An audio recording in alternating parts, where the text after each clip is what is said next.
Hi friends, welcome to our channel. Friends, Lakshadweep దాని పరిసర ప్రాంతం నైరుతి బంగాళాఖాతంపై ఆవరించి ఉన్న బాహ్య ఉపరితల ద్రోణి కారణంగా ఏపీలో వర్షాలకు అవకాశం ఉందని వాతావరణ శాఖ తెలియజేస్తుంది. ఈరోజు ఈ విషయం గురించి పూర్తి వివరాలు తెలుసుకునే ముందుగా మా వీడియోని ఇంకా లైక్ చేయకపోతే లైక్ చేయండి. మీరు ఇచ్చే లైక్ నాకు ఎంతో సపోర్టింగ్ ఎంకరేజింగ్గా ఉంటుంది. అదేవిధంగా మా ఛానల్ని సబ్స్క్రైబ్ చేసుకొని పక్కనే వచ్చే బెల్ ఐకాన్ ట్యాప్ చేసి ఆ పక్కన వచ్చే ఆల్ అనే ఆప్షన్ యాక్టివేట్ చేసుకోండి. ఇక వివరాలకు వెళ్ళినట్లయితే దక్షిణ శ్రీలంక నుంచి నైరుతి బంగాళాఖాతం మీదుగా ద్రోణి కొనసాగుతుంది.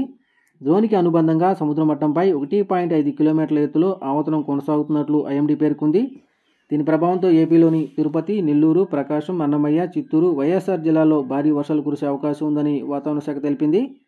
అదే సమయంలో అక్కడక్కడ ఉరుములు, మెరుపులు కూడా సంభవించే అవకాశం ఉందని తెలుపుతోంది.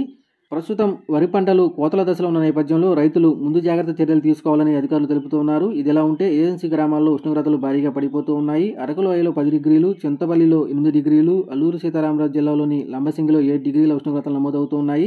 అదేవిధంగా ద్రోణి ప్రభావంతో తమిళనాడులోని కడలూరు, విల్లుపురం, పుదుచ్చేరి, తిరువళ్ళూరు, కాంచీపురం, మైలాదురై ప్రాంతాల్లో భారీ వర్షాలకు అవకాశం ఉందని వాతావరణ శాఖ తెలియజేస్తుంది. ఈరోజు ఈ వీడియో మీకు నచ్చినట్లయితే మా వీడియోని లైక్ చేసి షేర్ చేయండి.